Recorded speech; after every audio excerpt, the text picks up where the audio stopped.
Mamy bardzo ciepły poranek. Już nie taki poranek, bo już prawie 11 godzina. Trochę pospaliśmy, trochę zjedliśmy już śniadanie, ale teraz chowamy te wszystkie nasze graty sypialne i idziemy nad wodospad 40-metrowy. Tak, według jednego z mieszkańców, którego wczoraj spotkaliśmy, drugi w tej części Europy. Czy w świecie. Co do wysokości. Nie sprawdziliśmy. Na pewno przesadzał, na pewno są wyższe wodospady w Europie. Ale jest wysoka. Ale 40 metrów to i tak będzie nieźle. Boże, jest tak gorąco, po prostu siedzę i się pocę. No w namiocie jest. W namiocie jest jeszcze goręcej, no dokładnie. Dobra, wychodzę, bo już tutaj Dorenda jest spakowana, ja jestem zawsze do tyłu. Jeszcze krowa mi chciała zjeść plecak. Na szczęście Dorenda odgoniła tą krowę. Tak, z krowami trzeba uważać.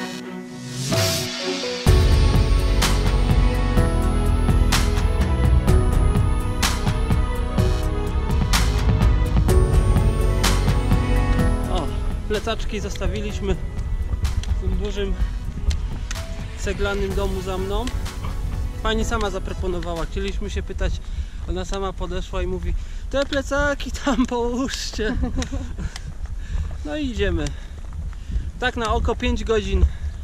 Taki mały trekking tam i z powrotem. Jest godzina prawie 12, także pewnie 5, 6 będziemy z powrotem. Zależy ile czasu tam spędzimy, bo tam się podobno można kąpać. No tak.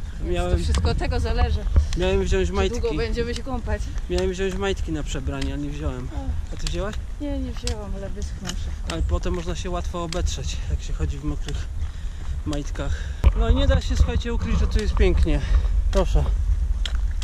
Chodzimy. Przed chwilą lepiej było widać taką całą dolinę, te wszystkie góry. Chodzimy do Parku Narodowego. Cały czas wzdłuż rzeczki. Chłopak wczoraj nam powiedział, żebyśmy szli w sandałach, bo trzeba dużo razy przekraczać rzekę i buty można łatwo pomoczyć. A na mapie są jakieś kładki przez rzeczkę, ale podejrzewam, że jej już nie ma, bo też powiedział, że część ścieżki jest zniszczona przez wodę. To tydzień temu było jakieś nawodnienie, powódź. Trzeba było zrobić po prostu taką rejestrację na wypadek, jakbyśmy zabłądzili, jakby trzeba było jakąś pomoc wezwać, żeby wiedzieli, ile osób tam poszło na szlak. Ale nie chodzi o strefę przygraniczną czy o park, po prostu dla względów bezpieczeństwa. No, tak więc wchodzimy do Parku Narodowego. Turystów za dużo nie będzie, bo tam raptem w tej książeczce było chyba wpisanych z 10 osób.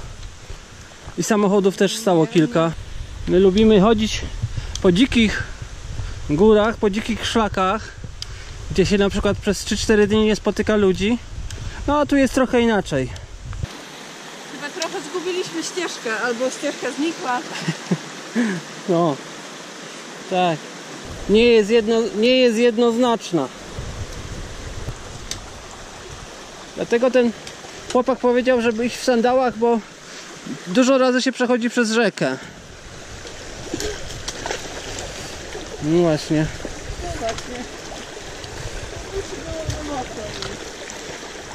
No i mamy przeszkodę. Trzeba przejść tą rzeczkę. Tak. To chyba jest takie miejsce, gdzie na mapie jest kładka. Nie wiem, jak ta rodzina to zrobiła, bo matka, ojciec są z jednej strony, a mała dziewczynka z drugiej strony. Coś im się nie udało chyba. Gdzie tą rzekę przejdziemy?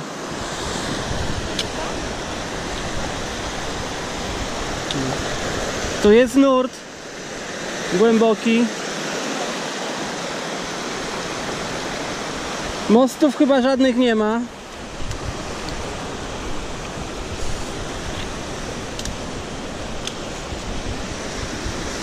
Woda spora. No i niby 5 km, ale jak się będzie tak chodzić i szukać przejścia, to żeby się nie wywalić, bo mam tam telefon.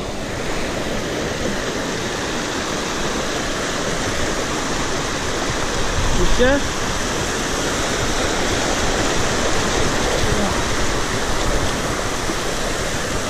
Spoko. No. No strach tylko,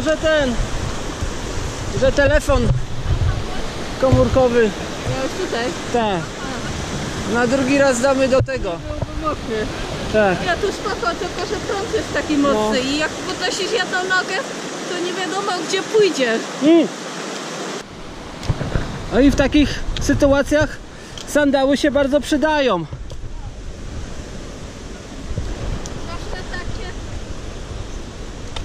Zwłaszcza takie no, plastikowe jakby.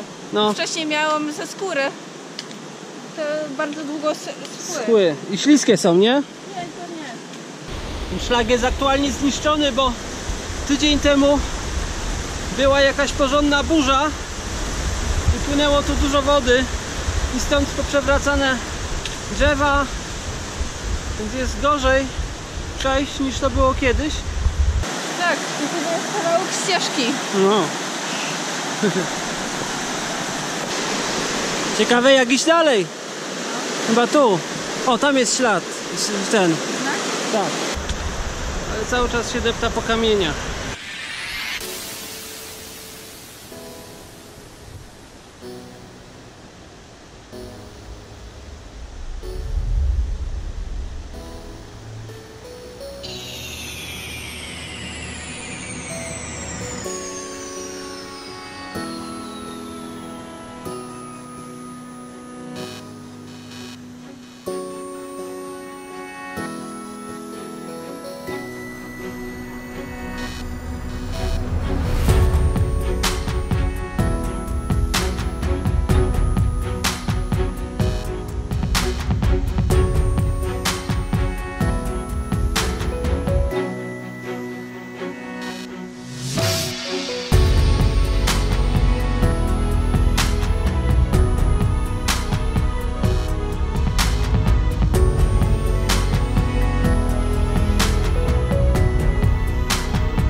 No, udało jej się.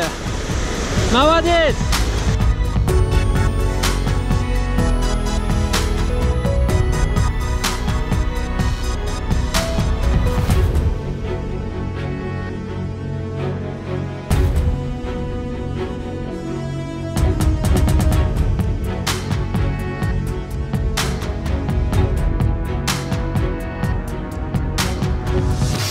Doszliśmy na początek chmur tej mgły takiej, bo jest już się zrobiło wyżej 900 metrów i zaczął deszcz padać, więc chwilę się tu chowamy pod drzewem. Miejmy nadzieję, że nie będzie trwał długo. Autentyczny subtropik, po prostu nagle się rozpadało bardzo intensywnie. A do wodospadu chyba już blisko, pewnie jest 500 metrów. Czym dalej się idzie, tym coraz trudniejsze warunki.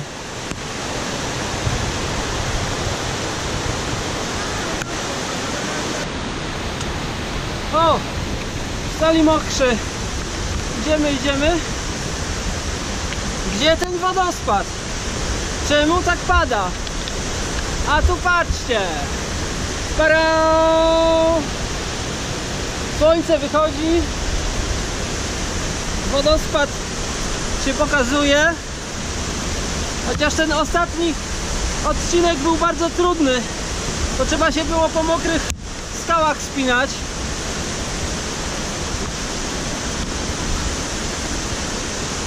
Cały czas trzeba chodzić bardzo ostrożnie.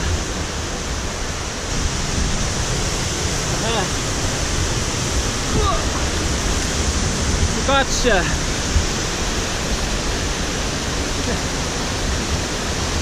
Niezła miejscówka.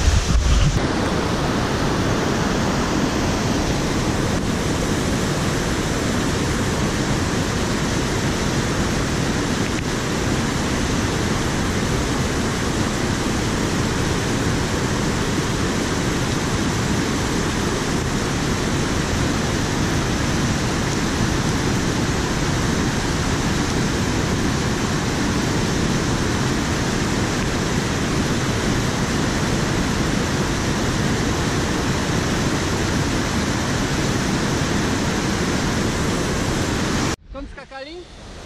To? No. Może stamtąd? Tu. Ja bym nie skakała, to jest strasznie silny prąd. No, niestety się rozpadało, a jak pada i jesteśmy bez ruchu, to się robi troszkę zimno. Parę godzin po prostu już idziemy. No. Teraz będzie troszkę lepiej, bo znamy drogę, wiemy już gdzie przeskakiwać przez rzeki, ale Myślę, i że na początek będzie tylko gorzej, bo na tak, tych skałach w dół będzie jest trudno. wszystko mokre, widzicie jak pada. Nie jest łatwa ścieżka. Jeszcze ktoś myśli, że to jest taki spacerek pod wodospad i z powrotem, to się grubo myli. Tu się trzeba nagimnastykować. Tak. Szczególnie jeszcze teraz jak zaczęło padać. Ale chyba mam nadzieję, że za 100, 200, 300, 500 metrów przejdziemy w dół i ten deszcz się skończy, bo on tak nagle się pojawił, tak jakbyśmy weszli w chmurę, nie? No, trochę tak. Możliwe, że ta chmura po prostu tu wisi. Chciałem się wykąpać, ale nie będę się kąpał, no bo kurczę, tak jestem cały mokry. Zatem ta woda jest zimna, jak już ją Woda, teraz... tak, woda jest teraz zimniejsza niż na początek. jak teraz ją Albo wyżej przechodziliśmy- jest zimniejszy niż na dole, nie wiem.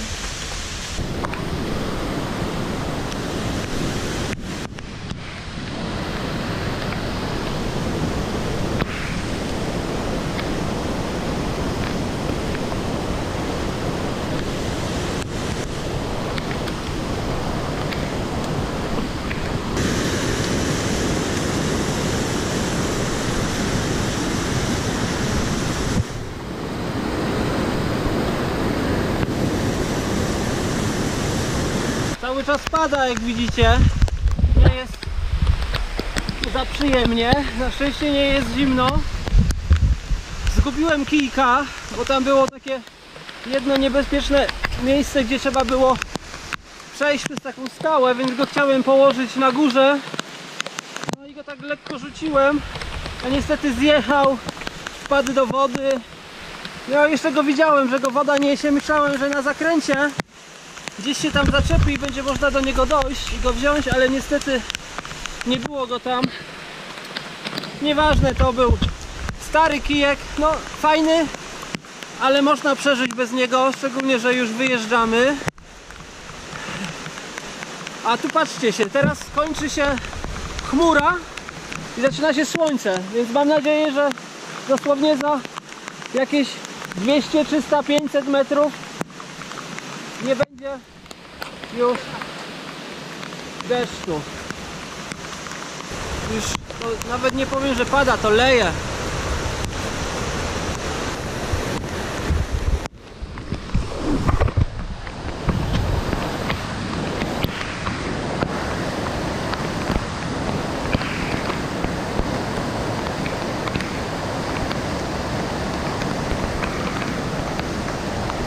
No jej się udało, ja nie mam kijka, muszę to zrobić bez kijka. Mówię do Dorendy, że kosmos dosłownie z nieba się leje, a tu już wszystko paruje, zrobiło się gorąco. Cały czas pada, ale jest ciepło.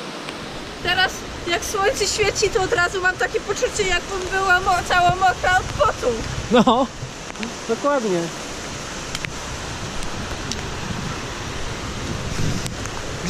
Gdzieś tam szli, musimy przejść tą rzekę chyba. Tak.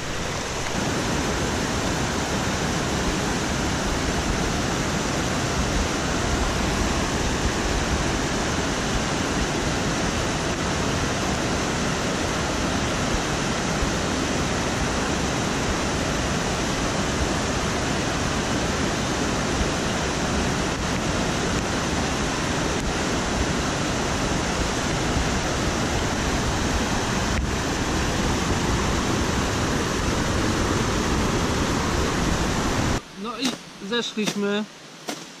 Zjedliśmy kawałek chleba z majonezem, najlepszym na świecie, oliwkowym, białoruskim. I suszymy tutaj nasze rzeczy. Paszporty, telefony.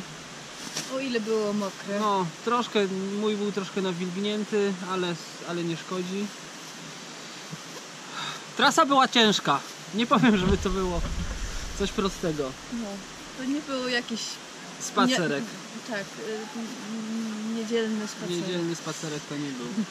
Dokładnie. Ale ciekawa była, warta. Tak, i cały dzień nam zeszło. No. Jest 6 godzina, a wyszliśmy chyba o 11 czy coś takiego. No więc rezerwat był założony przez Ludwika Młokoszewicza w 1912 roku. Później jeszcze został trochę rozszerzony w 2003 roku, ale to większość już przez Ludwika było założone. No i tu po prostu jest taka przyroda, która jest prawie w ogóle niedotknięta przez człowieka. Oczywiście są jakieś ścieżki, ale poza tym w większości tego rezerwatu to też nic nie robią. I stąd właśnie się zaczyna ta ścieżka do wodospadu. No, z Heavy wodospad, widzicie, tu jest szczałka. 4,5 km, 3 godziny w jedną stronę. I to by się mniej więcej zgadzało. Tutaj zaraz koło namiotu mamy taką małą rzeczkę. O, woda sobie cieknie. I co można robić tutaj, w tej rzeczce? Myć się. Nawet nie myć, nawet można się kąpać, nie? No, kąpać, nie no, nogi dotąd wchodzą do wody, więc nie wiem, czy to się nazywa kąpanie. No, ale przez to, że jest w takim dole, można się było rozebrać, nie? I spokojnie tam się umyć, gdzie trzeba. Żeby zachować czystość. Maciek się cały rozebrał, ja to robię na rad w takich miejscach, gdzie jednak istnieje ryzyko, że ktoś przejdzie. Najpierw górna połowa, potem zakładam koszulkę, potem druga połowa. Ja się rozebrałem cały, ale ja też to szybko zrobiłem. Zawsze jest takie ryzyko, że ktoś się mógł z tamtych zabudowań pojawić, ktoś tu jest obok droga, ktoś mógł podjechać, więc no wiadomo, że raczej jest znikoma szansa, no ale też nie można łazić pół godziny z gołą dupą, nie? Więc jak się takie rzeczy robi, to trzeba to robić w miarę szybko. Albo na raty. Taka technika, jaką ma Dorenda, też jest dobra.